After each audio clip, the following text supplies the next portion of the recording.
Check podcasts.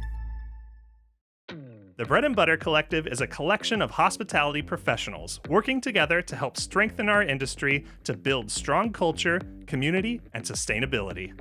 I'm Calen McNeil. And I'm Sam Jones. And this is the Bread and Butter Podcast.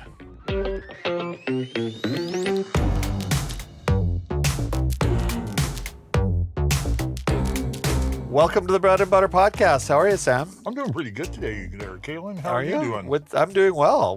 Why are you so good? Positive attitude. Oh, positive attitudes get you way further than negative attitudes, right?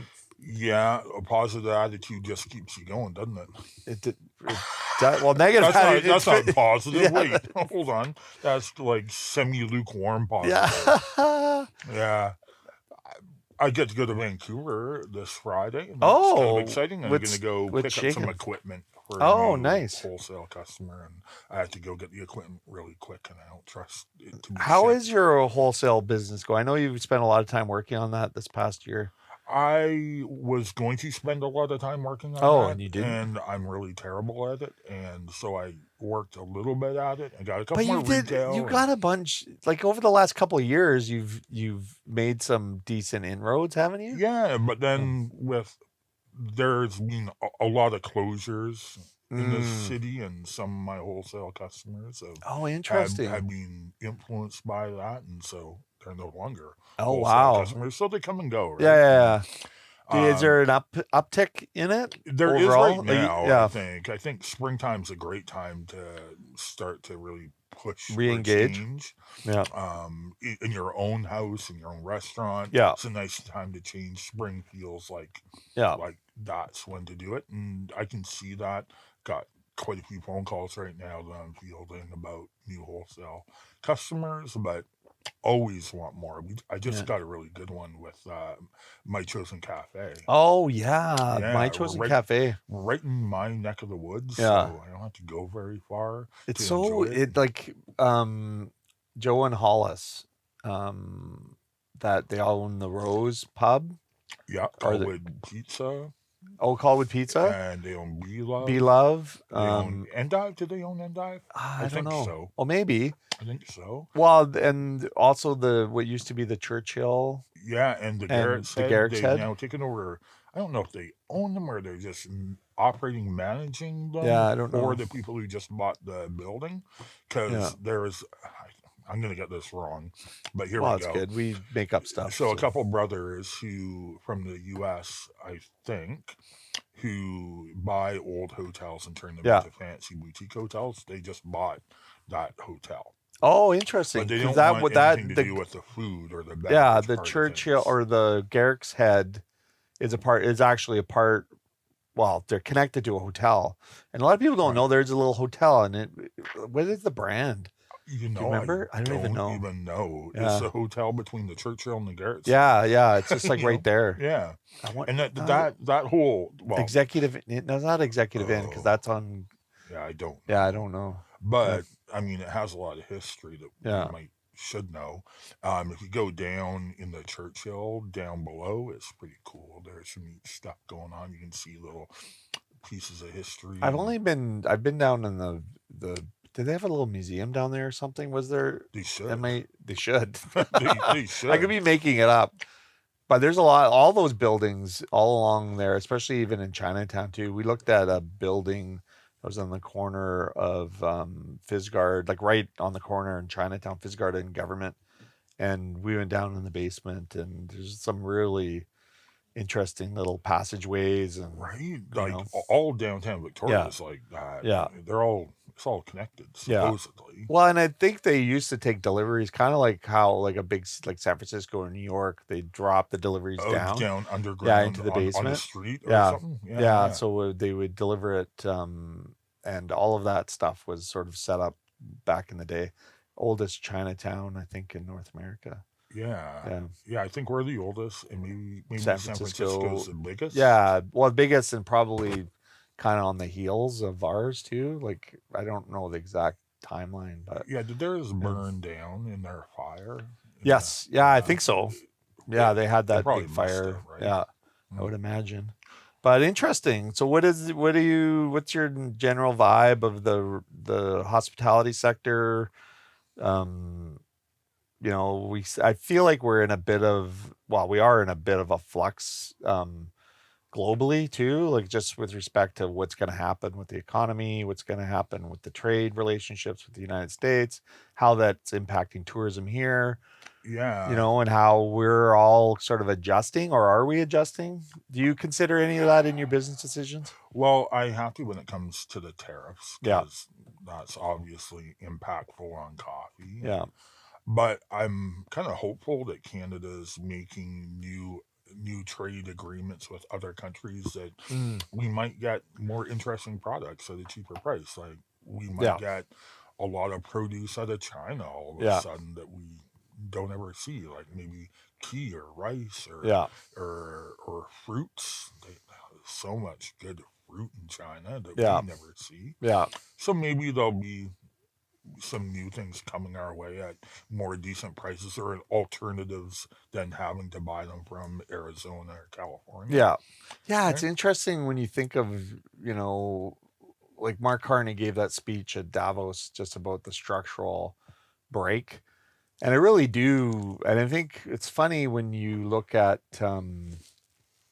sort of the norms and the rules-based world that we thought we were in. And I think it sits with me a lot about the idea that we thought we were in a rules-based world when the rules that apply to others do not apply to everybody. Yeah, the rules, that's an interesting point, because there are a lot of rules for the majority of people. Yeah. But that doesn't mean they apply, like you're saying, to everyone. And Yeah. Those that know that can take advantage of it. Yeah. And have been for decades. And now hopefully it's catching up to them, and we'll have the same kind of rules, because I think they're good rules, to be fair and equitable, but there's loopholes in all those rules. Well, if it's not evenly applied, and I think that's the thing. I think everybody knew and have always known that the rules weren't applied evenly, and that certain countries or certain companies or people took advantage of it and benefited on the backs of others. Well, that's capitalism. You don't get ahead without having to step over people. Yeah, well, they step on people. On them, yeah. But if part of the idea of the rules base is that everybody's operating under the same rules. But I think the unspoken truth was everybody knew that not everybody operated in the same rules. And how is that okay? And how has it been okay for so long, I guess? Well, it's a degradation, I think, over time, so obviously, when the rules first were created, I think everybody abided by them very well. There's always like the behind the scenes stuff that was happening, but now more and more people are fine with the behind the scenes stuff coming to the front. And, this idea that you can brazenly disobey laws and convention as far as what was the standard, especially with trade, like if the US rejecting all of its partners and, putting punitive tariffs on, it's a behavior that doesn't support the rules-based idea. Mm-hmm. And, I think the thing that's most insulting from my perspective is just when you throw out those rules, you throw out all the history and all the with all the good and the bad. Right. So some of those rules were bad and weren't in our favor as a country per se, and maybe it does need to change. But when you throw that out, you throw out 50 years or 60 years, 70 years of partnership, and there's a lot of things that we've done for the U.S. And because of the U.S., and for them to just treat us very poorly and talk badly about us, it is an insult. So I think, there's the light. There is a light at the end of the tunnel that will happen, but I think that this transition will be very bumpy. So, and if all those rules, because not all of them are bad, but when they're not applied equally, it makes the individual feel like, well, if they don't apply to these groups of people, why should they apply to me personally? Why don't I need to take out a permit to build that tiny house in my yard? You know, sometimes it kind of breeds the mentality of ask forgiveness rather than permission. Well, and I kind of like that way of thinking these days, but I know that only comes from the fact that I don't like how the rules are applied now. Well, I guess the unfairness of it, you know, and I think that's where, you know, people think, okay, it's unfair. The problem with it is that now people are more susceptible to misinformation, because allegiance is, you know, it really comes down. There's this game theory or zero sum. So in games, like if you're playing a game, like whether it be a sport or even a board game, there's a winner and a loser. So that's what they call zero sum. Not in homeschooling. Not in homeschooling. I don't remember those games. Well, No, I'm kidding. you know, and it speaks to, you know, this change of like everybody gets a ribbon and all this kind of stuff. But when you can't do zero sum on anything else.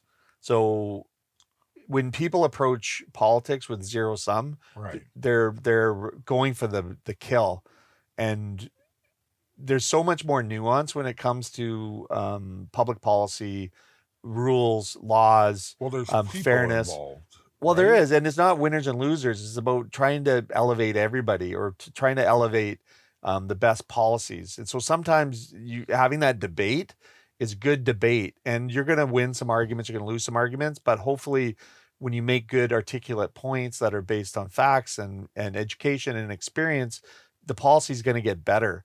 But when you do things with the zero sum mentality, where you're like, it doesn't matter what they say, if it comes from the right or it comes from the left, I'm going to disagree with it. I'm going to work against it. I'm going to undermine it, because then that becomes the game. That becomes the sport.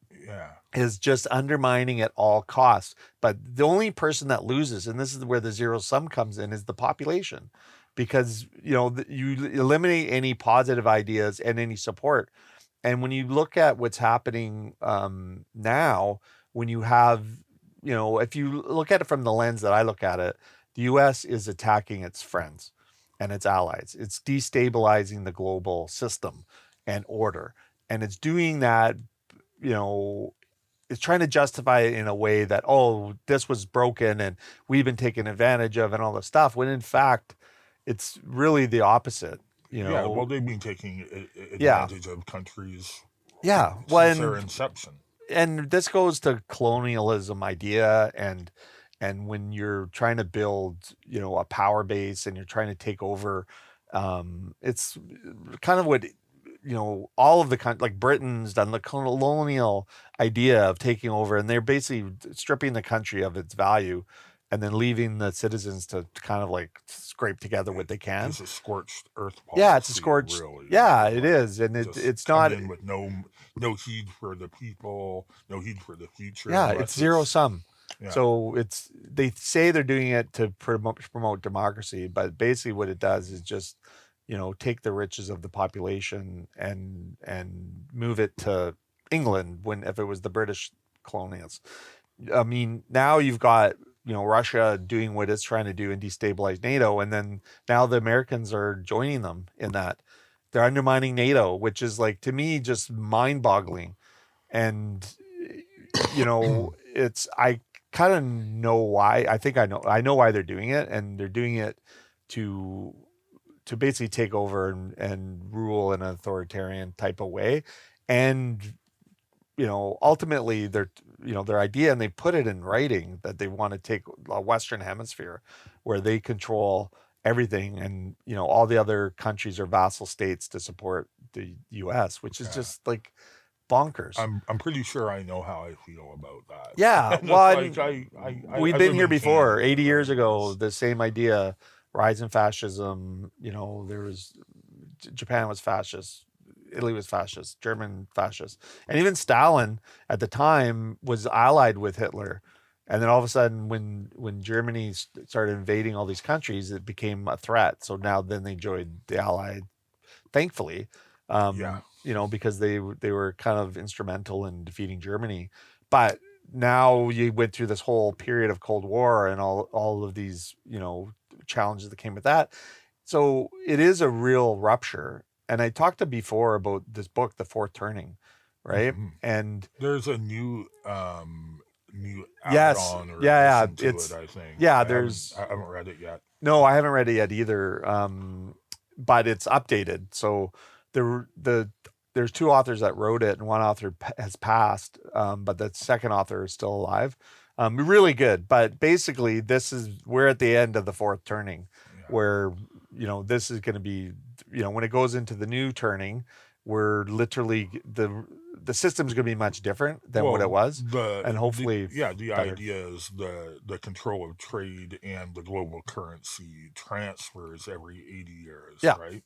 Well, and it's supposed to be transferring right now from America to China, presumably. Well, it's not necessarily related to the transfer of power. It basically, history repeats itself. So if you want to look at what's going to happen, or what is happening, look to where the world was 80 years ago. Yeah, it's not like pre-World War II. A transfer of power. It's a transfer of controlling the trade routes and securing routes, isn't it? No, it's got nothing to do with that. It's really, there's byproducts of it. Yeah. But basically, the theory goes is that the fourth turning is American centric. So it really talks about the history of America and how they've navigated everything from, the taking over and becoming a independent country, the war with Britain, and they go through like slavery and World War I and World War II, all this stuff. And basically what happens, so World War II would have been the end of the last turning, right? So then what ends up happening, the first turning is like a rejuvenation. Mm-hmm. So that was what happened after World War II. So World War II was the end of, that was the last real major paradigm shift in global sort of the political environment and economic environment and the rise of the United States as far as like the center, the U.S. currency being the predominant currency for trade, the centralization of capital in the United States, and then the expansion of offshoring of their manufacturing and all these other things, and the rise of China in some aspects too. But from the United States perspective, what ends up happening is you've got generations. So the generation that went through the war, the kids, like the 19, 20-year-old, 25-year-old, 20-year-old, they ended up becoming the leaders of, in the U.S. Congress after they got out of World War II. Right. So those people that had gone through, and the same in Europe too. So all those people that have gone through that, they've experienced a lot of stuff. So they've seen war, they've seen death, they know the implication of it. Yeah, and they don't want any more death. They don't want any of that. So they promote peace. So a lot of their initiatives are about making the world better. There's a way more equitable tax structure. So the wealthy were taxed more than the poor. There's more social outcomes. Their education was foremost. You could have a single income and raise a family, all these things, but that was based on taxation. So there was just really good tax policy. So as time went on, and the next generation, the kids of the people that survived World War II are in charge. So then it erodes sort of that, well, they didn't have to go through. They didn't have that experience. Yeah. To get to where they were. So their decision making and their policies were reflected in that. And then their kids, again, are even further removed. Even though there's all these, there's Vietnam War and the Korean War, there's all these little mini things. It wasn't as monumental, and everybody was operating under the current rules-based system that was created post-World War II. So then as you get further away from that, then you get, these populist leaders that come back, because people just manufacture grievance. And depending on what's happening in society as a whole is progressive. So because we get smarter as we move along, so policies that are now like visibly wrong, like we don't have child labor, for example, or women's suffrage, like their ability to vote, and people of color getting rights and things like that. Those are all better for society. But over time, for whatever reason, if people want, if you're right leaning or you're sort of left in some cases, both extremes can be bad, but you're looking to control, right? So if you're sort of have right leaning policies that now are not popular, right? So, we can go into all the reasons why, some of those things are positive. They can't get elected. So if they can't get elected, what do they need to do? They need to try to take control if they want their worldview to move forward. Right. And then you get these populist leaders that, rage bait and and they build these people. So then the left does the same thing, to counter the right. And then they're trying to build their population. And then you add this zero-sum idea. And then all of a sudden now it's really about winners and losers. And when really should be talking about how we make our own communities better, how are we evolving as a society that's going to, remove some inequalities, but still protect people's ability to earn a decent wage and spend quality time with their family and build a business or any of this kind of stuff. And over time that just erodes. So, and when you look at democracy in general, like if you're weakening, we've got all these social media companies that are out there with their own algorithms. They're all private companies that are controlling people's hearts and minds. And they can really dictate with their algorithms what people see and hear. And they don't have a lot of accountability. There's zero accountability.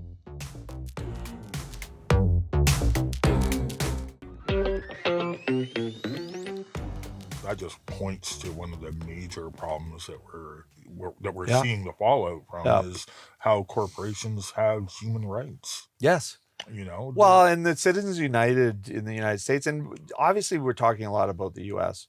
and people, and they're our number one trading partner. They're the biggest impact we have in a lot of different ways. Culturally, all that stuff. They also mess with us the most, right? Where people just assume that they don't, but they do. They mess with us. So, our oil and gas and natural resources they consider as their critical interest.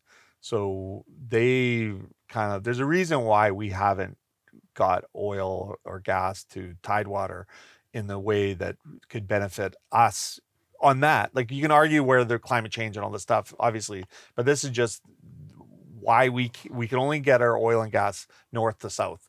Yeah. We can't go across the water. And that's primarily being controlled by U.S. policy and the United States and that's influence. Why we ship them primary trees and unprocessed and no logs. value added stuff for our own country, and it really weakens our sovereignty. And it's fine in a sense if everybody is playing fair, and that so we may do that, but maybe we get some benefit of untethered access to the U.S. market or something.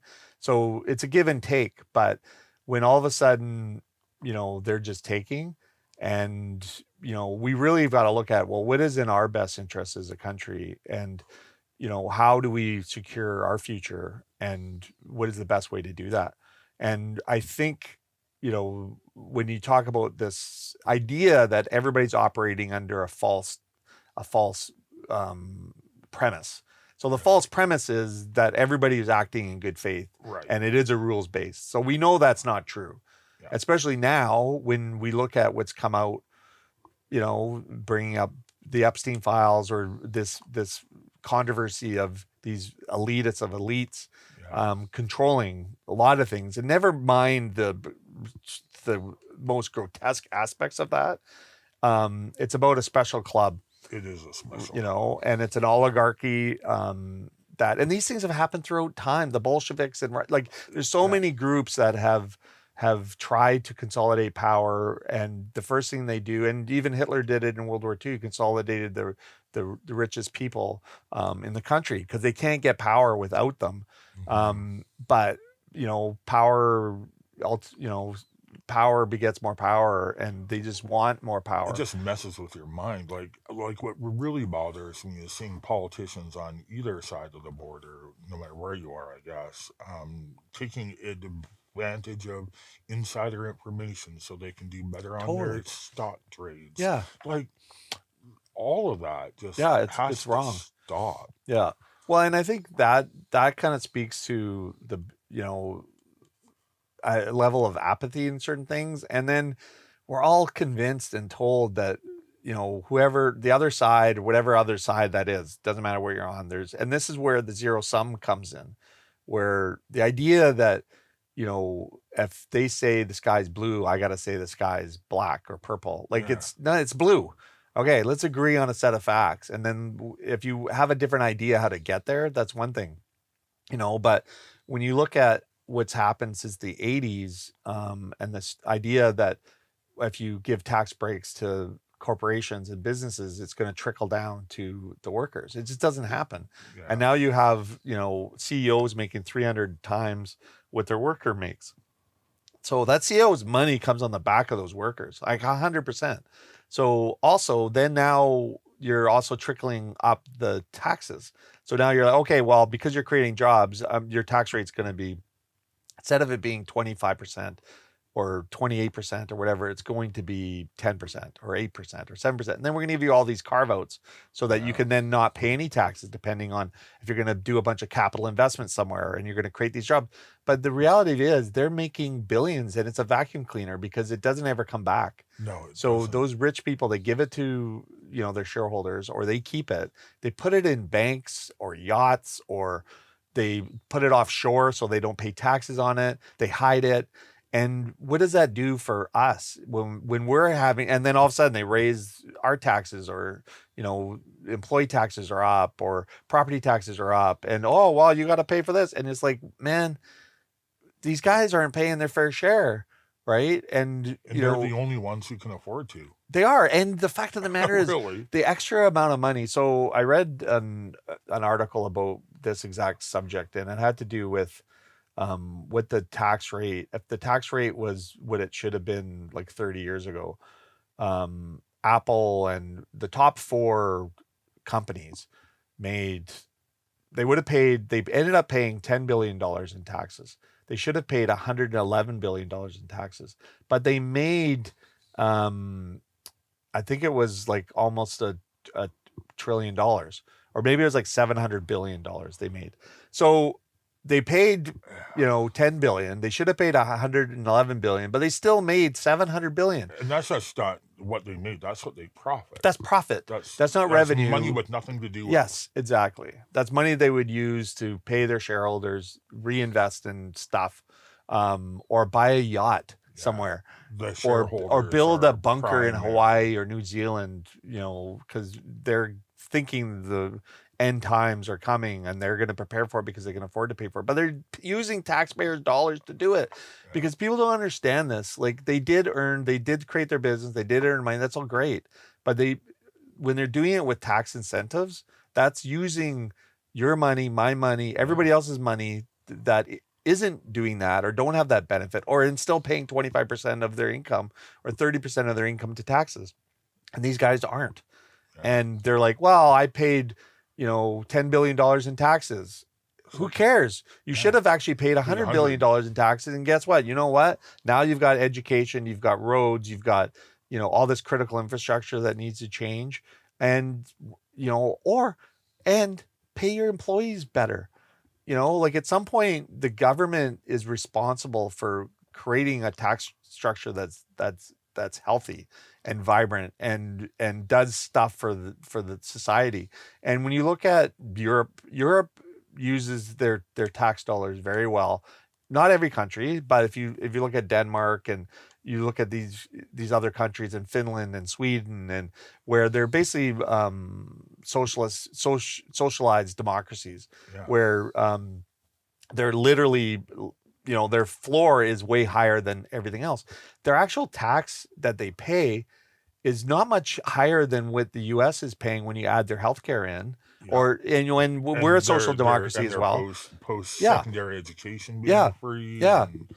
But they have a balanced tax system so that the corporations are paying their fair share. And people say, well, the corporations will leave. No, they won't. Yeah, where are they going to go? And they will not leave. And if they do leave, then let them go, because they're then going to be taking advantage over a different jurisdiction. Don't let them take advantage over our jurisdiction. Yeah. You know, like, pay your fair share of taxes, right? Because, you know, it really is tax policy that's been co-opted by corporations. Well, Apple's, don't they do their head office in Ireland? In Ireland, because of the tax stream. So, but on their boxes it does say designed in California, built in China, and paid taxes in Ireland. Yeah, exactly. Well, and then they always go, well, we employ X amount of people, and those people, but the people they employ they have no choice, because you just don't have the same carve outs if you're not a corporation. Plus, you have no lobbying body. You know, who are they really employing in the U.S.? Well, I mean, executives or whatever. People. Sure. But it doesn't matter if the corporation is not paying their taxes. It's really just down to taxes. Like, all of the problems that, you know, that we face, but then you get to weaponize, you know, the fractures that happen as a result of people, you know, can barely make ends meet. It takes 2 incomes to pay your rent. Yeah. And all this stuff is like, and then we're looking at each other and we're arguing with each other about, like, whose fault it is. It's not our fault, guys. You know, it's people that we're electing that are basically being co-opted. And, you know, the U.S. in particular is bad because the Supreme Court there made a ruling that that corporations are actually citizens. Mm-hmm. So they have the same rights as a person, you know, and then their unlimited ability to donate. I saw a stat where basically prior to 2012, when that ruling, Citizens United ruling, billionaires' contribution to elections was like under $1 billion per election cycle forever before that time. 2012, it started and it went to $3 billion, and then it peaked at, I think it's peaked at $19 billion in the 2024 election, or $18 billion was donated or given by corporations. That's a big so payola. What the heck do you think is going to happen? Who's going to benefit from that? Well, yeah. Is it going to be the corporation? Yeah. And guess what it is? It is the corporations. It's only their stockholders. Yeah. Right? And I think, you know, when you look at the difference between the US and Canada, while there is corruption in Canada and all that kind of stuff, it's nowhere near at the scale, because you just aren't allowed to influence elections that way. We have lobbyists, but they're not as impactful as it is. We have a better, you know, basis of tax, our tax, but it's still not perfect. We need to do more wealth tax, like extreme wealth tax. And it just is what it is, because, you know, when you own a corporation and you can have, you know, your corporation can accumulate all this wealth, because you accumulate all that wealth, you know, you're paying whatever you're paying on the income tax for your corporation, but the gains, if they stay in the company, they just stay in the company and grow. And then you, as you know, say I own the company, I can just borrow against it. So it's not even really income. I'm just borrowing, right? So then I'm spending all my money without paying any taxes at all, you know, or very small amount of taxes. And my corporation's got already preferential tax treatment. And then I'm taking that money out as a loan instead as income. So I get to decide how much tax I pay and when I pay it. And it's a system that's broken. Right. You know, and I think even for us, when you look at the priorities, like our budget came out, the provincial budget has come out, or they proposed it. And they're talking about, you know, they're supposed to be building 7 old age homes, or seniors facilities, I guess. And they're pausing it. And, you know, there's a mental health hospital that was going to be built, and they're pausing it. And I'm just like, what are you doing? Like, where's our money? Where's the money? Is one. Our money? Well, and it's also we're running, I think it's a $15 billion deficit or something. So bringing our total debt to 200 and some odd $1 billion, right? So adding more debt but not getting outcomes. So guess what? Like, and you can say, oh, the economy needs to be stronger for tax base and stuff like that, and you got to give tax, but there's people out there making billions of dollars and not paying their fair share. So guess what? Just tax them correctly, right? So that we can actually put the money where the money should be spent, which is in stuff that matters to us, which is healthcare, right? We've got an aging population that's going to need to be taken care of, and we've got infrastructure that is now coming to its end of life because we deferred it, and we deferred it because we don't want to do tax increases. And I'm like, guess what? You know what? We need to seriously look at what our tax policy is and how we're going to do it. And if there's people that have it, we need to tax them. In my view, right. I was talking to a local beer guy the other day and talking about this issue and how it's structured in the beer world in Canada is if you get to be a certain size, you all of a sudden pay more taxes. Yeah. Then if you get to be a really big size, like Labatt's and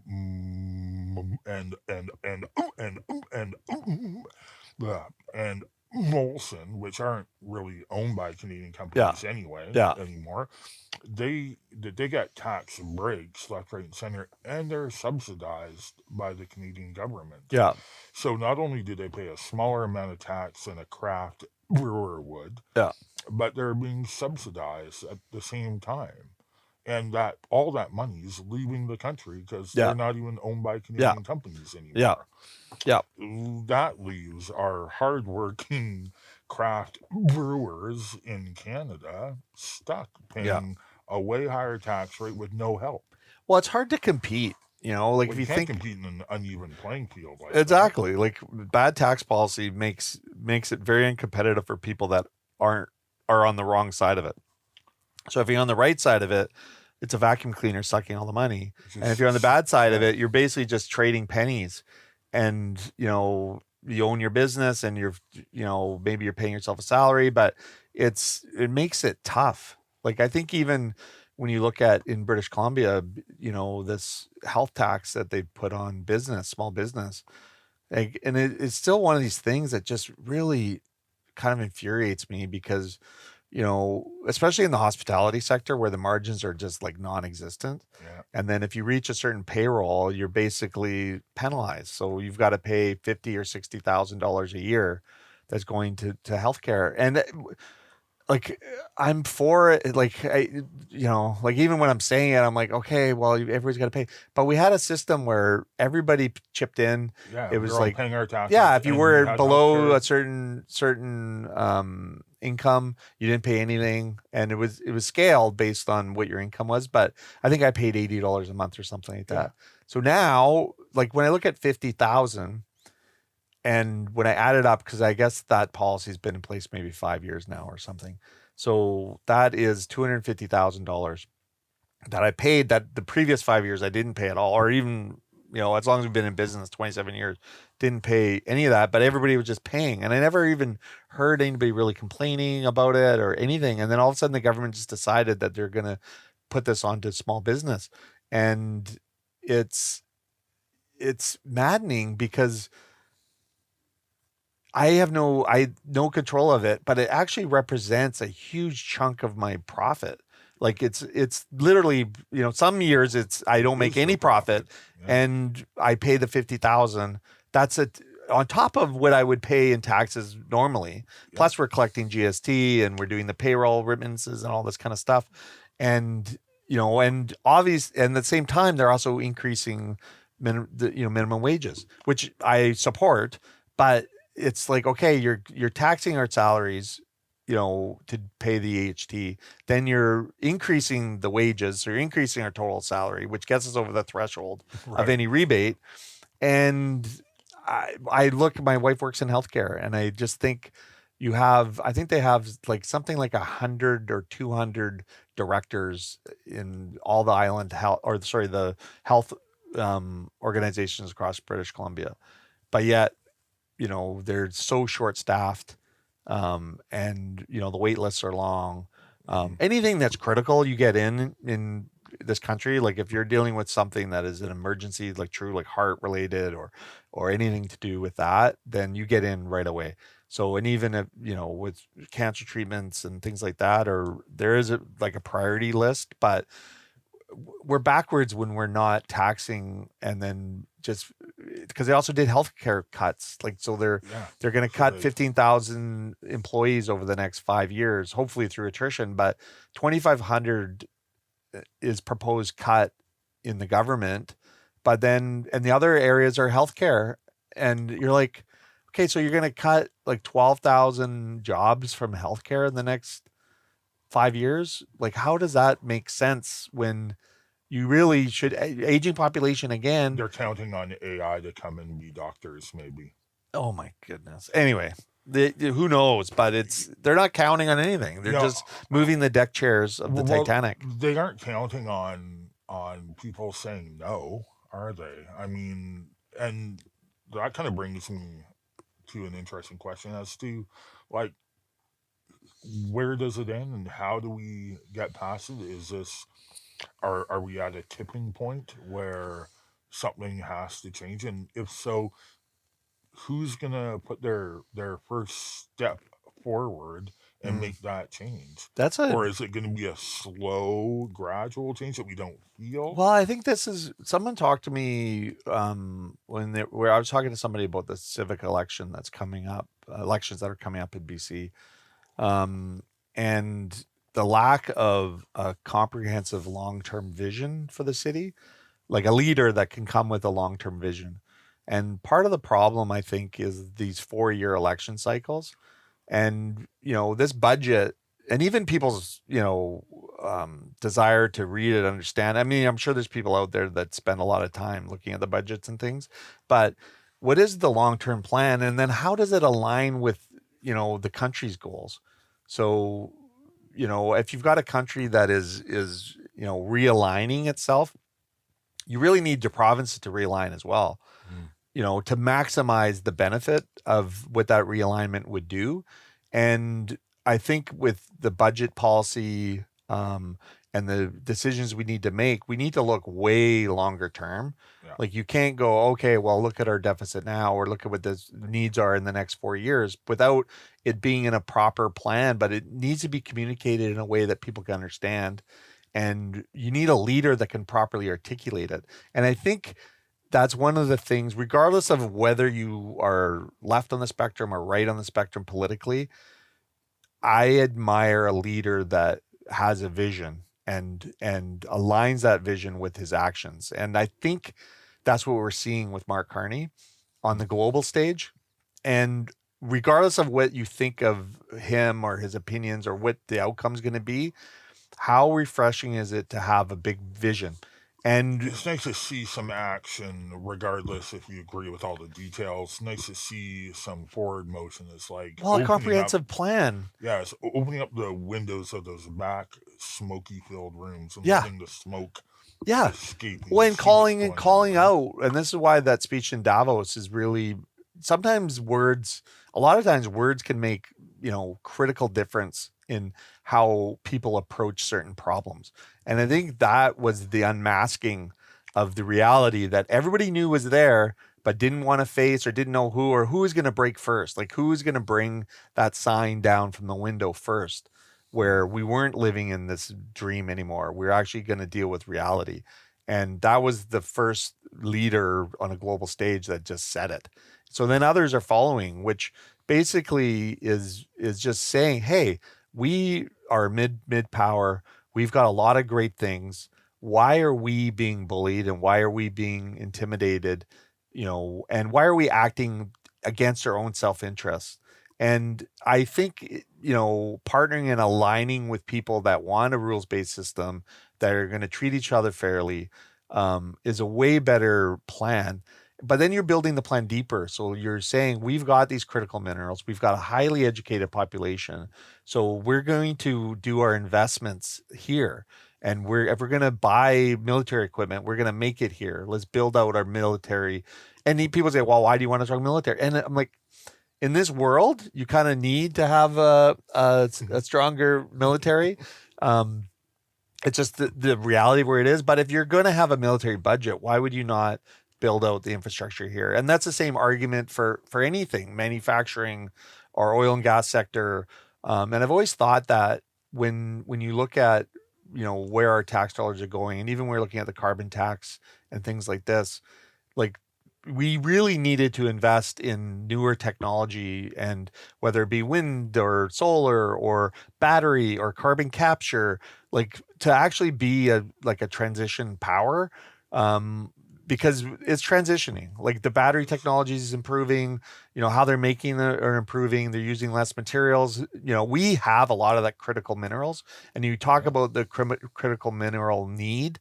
We've got that. So why would we just send those critical minerals somewhere else when we could actually use and influence manufacturing that is done in Canada, where the benefit stays here for Canadians? And so when you have that vision on the national stage, you need to mirror a vision provincially too, in order to capture that. So where is that 20-year plan that we have for the province, where we're going to say, here's what our forecasts are, here's what we're going to do now, but that's going to lead us to better times later. We're going to make some investments. Maybe we're going to have to make some sacrifices. Maybe people are going to have to pay higher property taxes or higher, income taxes for this period of time. But here's the plan, and here's why we're doing it.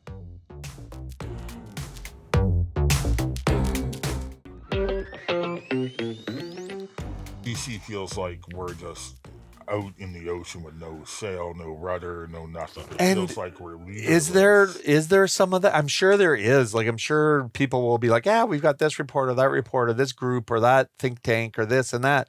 Fine, but where is that comprehensive messaging? Where is that complete package messaging that I'm actually seeing from the federal government now? Mm-hmm. We never had that before. No. Like ever. Like we're basically dealing from one fire to the next fire and just creating more wedges between us. When you just dampen and lower the temperature on some of these points, and you stop, catering to this virtue, whatever your virtue is, mm-hmm. right? Then you're actually can get down to the brass tacks of doing good policy, but that isn't zero sum. Like it's not, there is going to be always little tiny incremental winners and losers, but overall it's going to be for the betterment of our country and our society.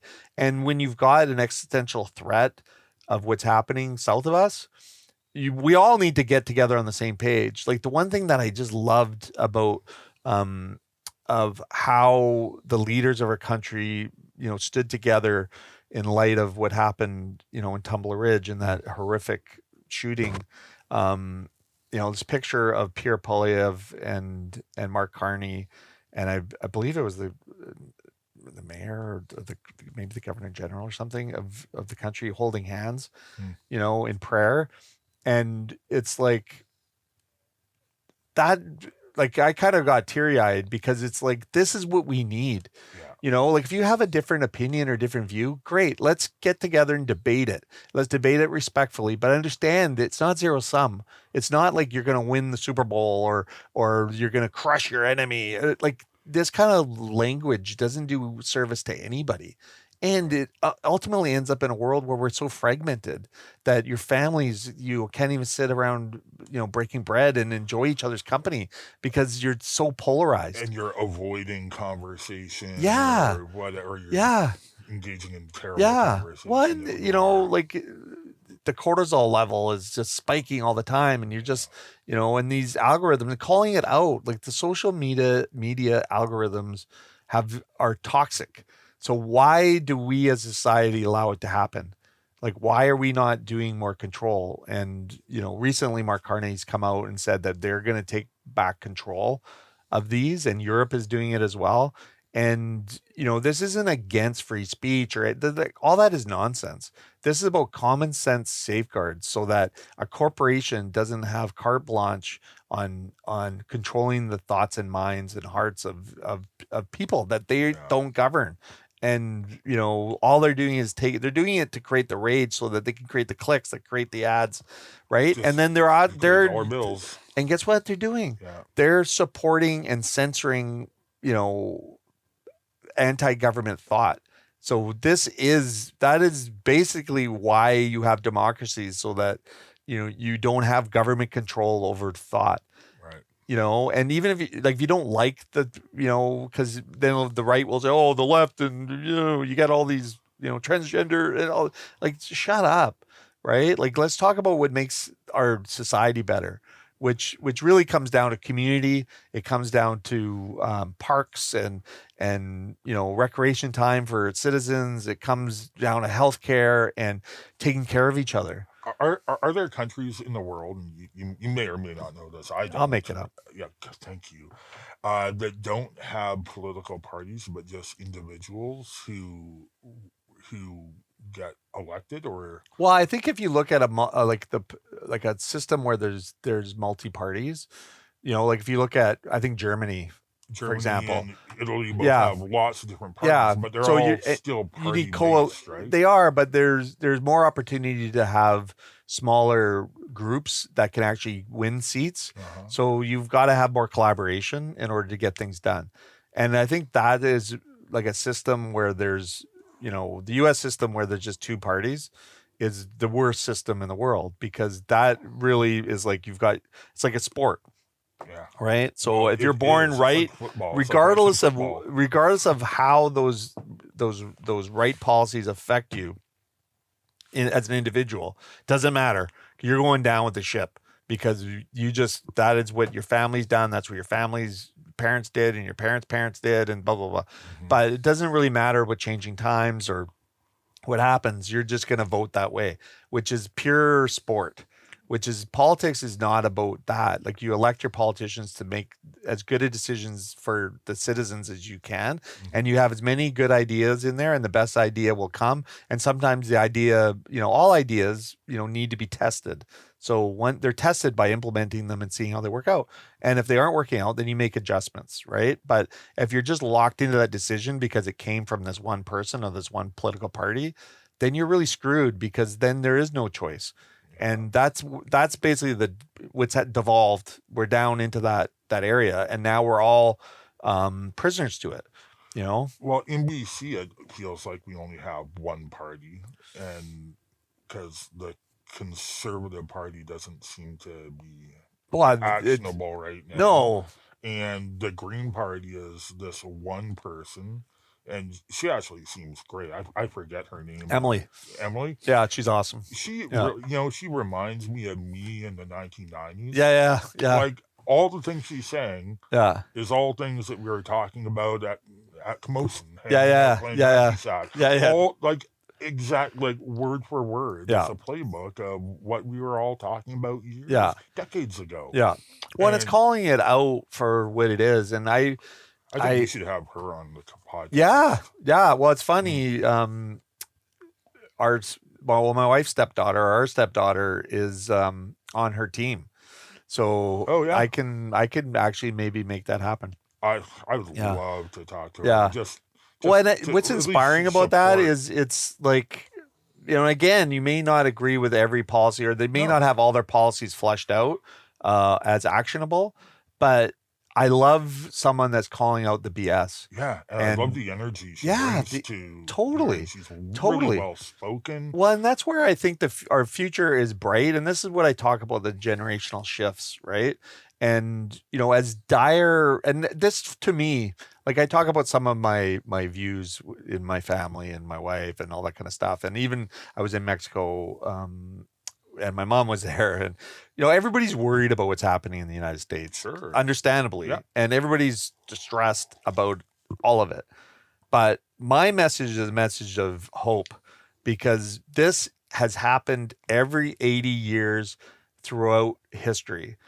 These turnings, and they're generational. There's 4 generations that create this thing, and then they just come back to the same spot. And then once that collapses and people realize this is not sustainable and this is not how I want to live, because generally speaking, humans are kind and compassionate and smart and all of this stuff. They're not evil, right? But when you put them against each other, this is just a sign of where we are in the loop, like in the I guess the, what do you call it? The turnings. The turnings. The epochs. Yeah. Like, it's not like people look at the world as it's straight line. Like, you just go out. It's not. There's all these little ebbs and weaves, and there is a progress, right? Like you're progressing in a way because slowly you're learning. Spirals upward. Yeah. Right. Even though there's so many injustices that have been around forever and they seem to be insurmountable, but we are progressing. But when it comes to where we're going to be, is we're going to go through some stuff that is probably going to be uncomfortable. And, we've been protected from a lot of the stuff that's happened in the world from our proximity to the United States, just being geographically far away. We're not being threatened to be bombed. Totally. And we don't have like 15 countries that are within, 5 hours from us that, right, may create conflict or whatever. So now this is coming home. Like we're having to deal probably with some stuff, but we're going to get our way through it. And what's going to come from it is going to be better. The children of tomorrow will live a better life as we go through this. Mm-hmm. So all of that seems very encouraging to me, and people are like, I don't want to go through this. Well, guess what? Like, nobody wants to go through it, but if we go through it with our eyes wide open and we're also protecting each other, and, preserving our communities so that it's minimal disruption, and then we're also supporting each other, we're going to be that much better off as a result. What's going to be able to be built from this is going to be better. We're going to have, quicker results. We're going to be more prosperous, and we could actually lead the way on some policy if we're smart. And, I'd rather align with smart policy that has a plan than to be on the side where I'm just throwing spitballs, whatever can stick, so I can criticize it and be anti this, anti that. The time for, negativity and the time for creating issues that aren't really there and gaslighting things that aren't really true, to me, is over, because this period that we're in right now requires everybody to come together, everybody to work together, and everyone, just like that picture in Tumblr Ridge, you need to hold the other person's hand. Yeah. And even if you're on different ideologies and you have different, theories on how we're going to get through it, now's the time to come together and lower the temperature, try to find common goals and service in the purpose of what we're trying to do. We're trying to realign ourselves, with like-minded people so that we aren't subjected to tyranny or the whims of these people that are, and it's no longer, to me, based on what I've seen of what's come out, these are not good people. No, and they don't have our best interest. They only have one interest at heart, and that's their very own. We're totally faced with all these issues that we've been faced with for decades and decades. Yeah. We've been building and building and building. Doesn't look good. Corporations fend for themselves and for their bottom line and their shareholders, and we're looking for results. We're looking for standing together. We're looking to I'm looking for someone or something to happen to start the change noticeably progress. And it might be a bad thing that happens. I don't want it to be bad, but it could be. But the end results, I think, are going to be good. 100%. I agree with that. I think that we need leaders to have courage and backbone, fortitude. But no barbs. They just... No, listen, flesh out your ideas, flesh out your theories, stand behind it, and lead. And that's for corporations too. Like, if you're seeing corporate actors acting badly and you're a leader, you do you and be good, right? And look to help and look to support the community and get out in front of this, because in the end of the day, if you're not a good actor, you're a bad actor. And this is the zero sum I can get behind, is bad actors need not be supported. So, there's a movement to, defund Amazon and Netflix and Apple and all this stuff. And we have way more power And it really comes from what choices we're making. So if you have an opportunity to support local and support your community, do that. And if it means making a few sacrifices, then you should. And, those leaders of those corporations need to be, forgetting, just sucking a vacuum cleaner of all this money and looking how they can give back to their workers, give back to the community that they're in, better support what's changing, and just stop thinking about buying yachts and boats and all this other kind of crap that do nothing for you. In the end of the day, like, you're going to remember how much money you've got in the bank. Yeah. You can't even count that. No. And you don't even have enough family members. members to spend it all. So, Well, the cool thing when you're that rich is you take on the philosophy that you don't give it to your kids.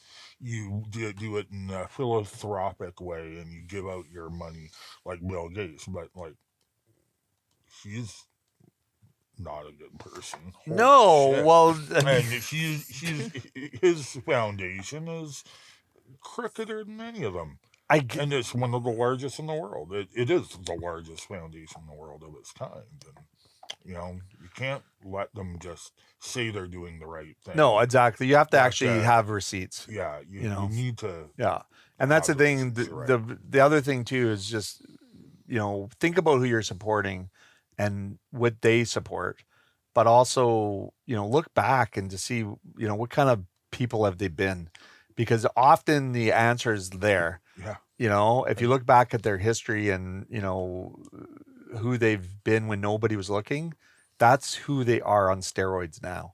Yeah. So if they were volunteering and they were donating and they were building community and they were paying their workers well and they built their wealth on good deeds, then they're probably good.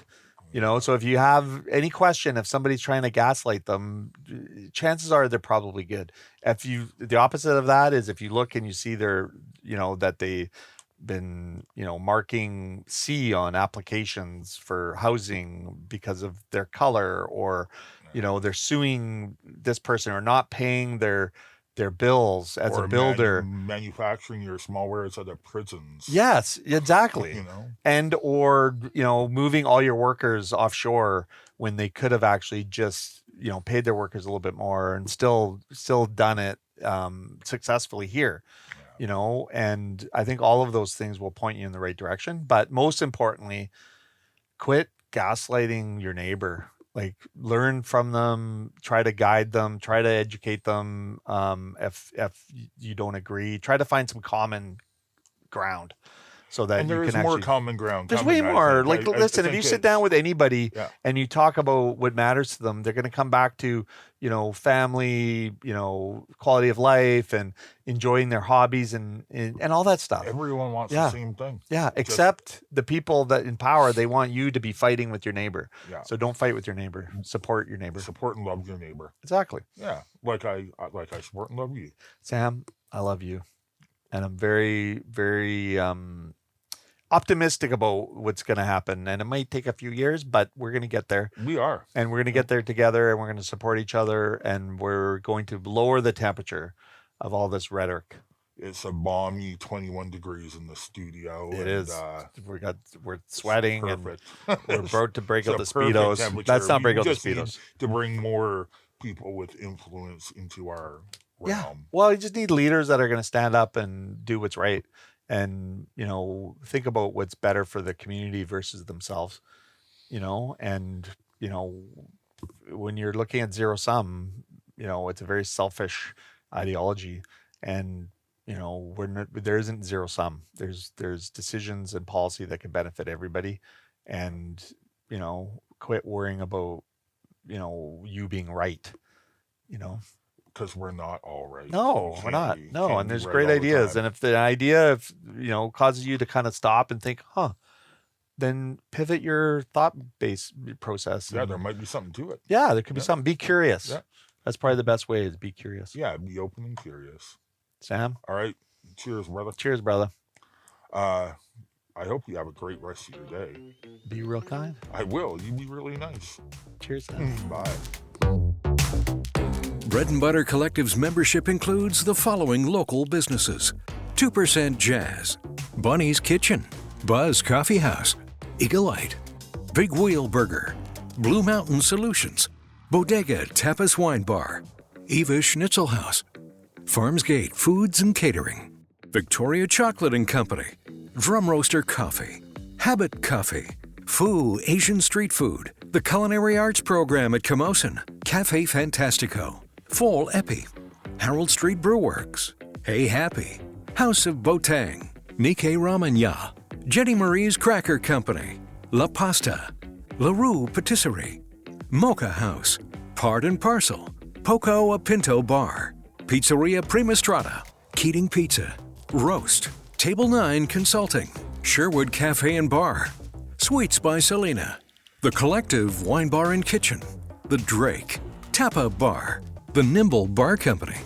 Ruth and Dean, The Whole Beast, The Wienery, Spoon's Diner, Truffles-Inspired Catering, and Zambries. To hear more from the Bread and Butter Collective, go to checknews.ca/podcasts on Check Plus, or find us on your favorite podcasting platform.